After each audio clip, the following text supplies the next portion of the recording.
Hello, everyone. My name is Olivia Blackwell. I am currently a senior at UVU studying public health, as many of you are. And this has been a very interesting project for me because it's made me think about social campaigns and health campaigns in a different light. I don't think I really realized how much social media and social campaigning is an aspect of public health. When you think of public health, at least I think of going out to Mali or to different parts of the world and helping people there, which is very true. But as I've continued studying public health for the past few years, I've realized that a lot of it can be very local and we can all do our part. And I know that sounds cheesy, but it's very true that all of us have a sphere of influence that is very large, even if we don't have the chance to go to foreign countries or different things like that. So, one of the main issues in America that I'm very passionate about is mental health, especially suicide prevention. And so, I chose to focus on the Speak Your Mind Ice Bucket Challenge that happened this year. And it's actually the second Ice Bucket Challenge that's happened. The first one was in 2014, and we're going to talk a lot about that later, so be excited. But I chose this because it's a very interesting phenomenon to me. It was viral, extremely popular when it first happened, and once again was pretty popular this time around as well. And I thought that was interesting to copy a already viral campaign because you knew it worked. And I thought that was pretty smart. And I also really liked the twist that they put on it, the mental health twist. I thought was really amazing. And I think it did a lot of good. We'll talk more about the results at the end, but it seems like it was a very successful campaign. And I definitely learned a lot about what makes a campaign successful because of this. So we'll get into the situational analysis. So who was behind the Ice Bucket Challenge? There are two groups. The USC Mind Club, which is the University of Southern California club that they had, and they actually partnered with a group called Active Minds that does depression and anxiety awareness and also suicide awareness and prevention. So it was a partnership between those two. I loved that because if we're going to help prevent suicide in a population, mainly young adults, that struggle with it, it would be great to have a university's opinion on it, right? To have students working with the campaign. And that's exactly what they did, which I thought was a really smart idea to involve your target audience in the planning. That way, you're not guessing what that target audience needs or what they want or how to best reach them. And it's a rerun of the ALS 2014 Ice Bucket Challenge, the Lou Gehrig's disease challenge. It began this year, March 31st of 2025. There's a little dispute on when it began. In some places, it began more in like the later April, but it just kind of exploded in March, which is why I said March 31st. That wasn't when it was officially gone viral. So it's an American social media phenomenon. I did a lot of research to see if it spread to other countries in the world, and it did, but very minimally. And most of the countries that it did spread to had a very high social media influence or like prioritized Western culture. And so that's why they knew about it, was because they were keeping up to date on American culture and American social media culture. But it was mainly an American phenomenon. And that's what it was designed for, was for American youth. So they definitely hit that on the head there. And we'll talk about that in the target audience portion. Now, it was a suicide prevention and awareness campaign, and very different than the first campaign, but it was very, very intentional, very well thought out, and it was very successful. So, our target audience.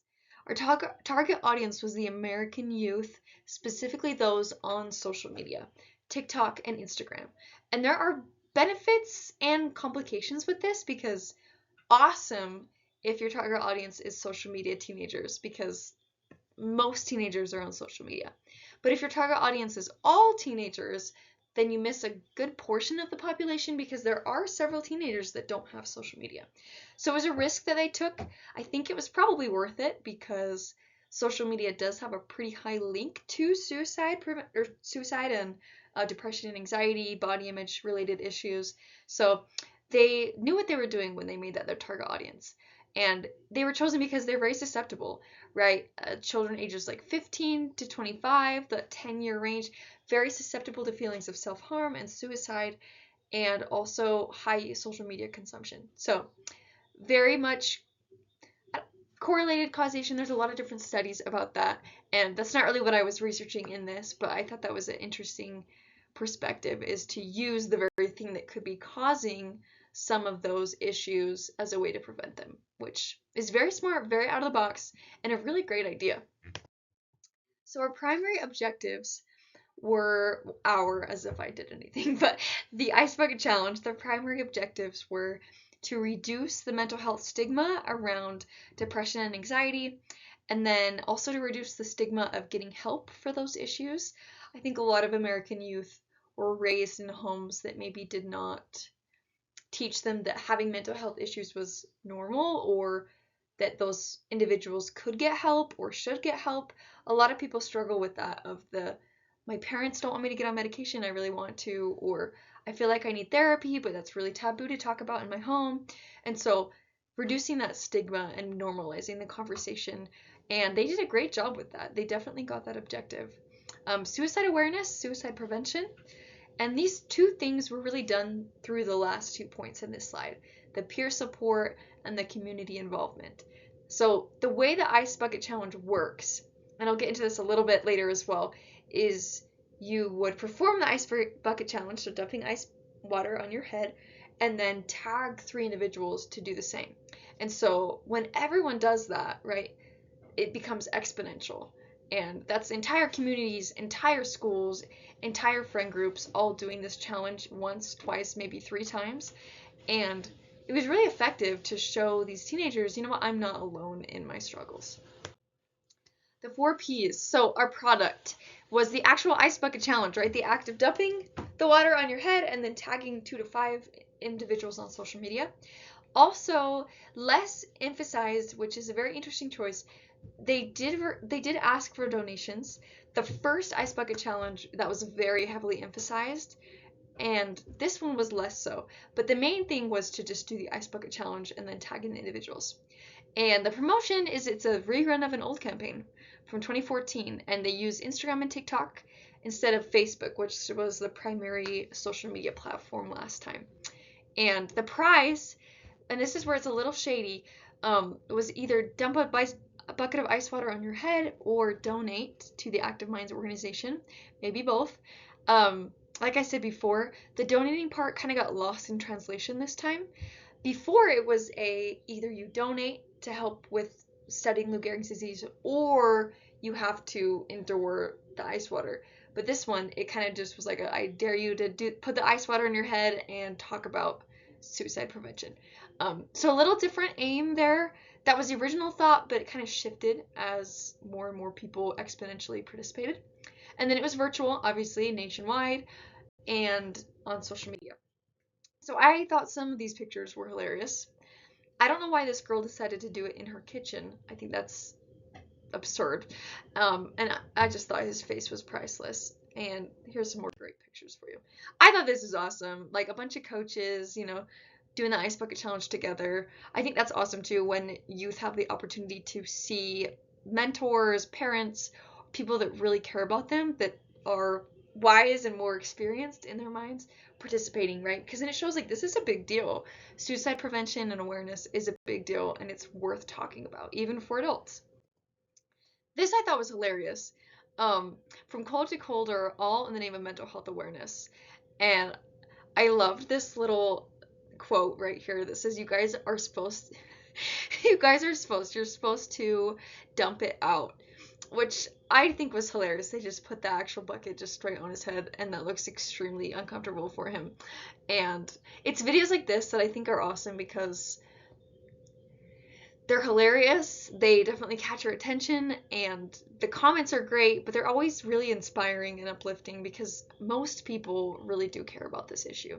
And I just loved going through and seeing. I could have added so many different pictures, but those were some of my favorites. So the outcomes. The group that performed, the club, and then also Speak Your Mind organization, they raised over $500,000 towards suicide prevention and awareness, which is awesome. It was obviously viral videos that went all over online. Hundreds of thousands of views, shares, likes, tagging people, just a very, very large network, and then it really did decrease the stigma. Some interesting facts. We talked about this a little bit, the comparing. So the original Ice Bucket Challenge actually raised over 100 million, which is crazy. This was the Speak Your Minds one was only 500,000, and this is 100 million.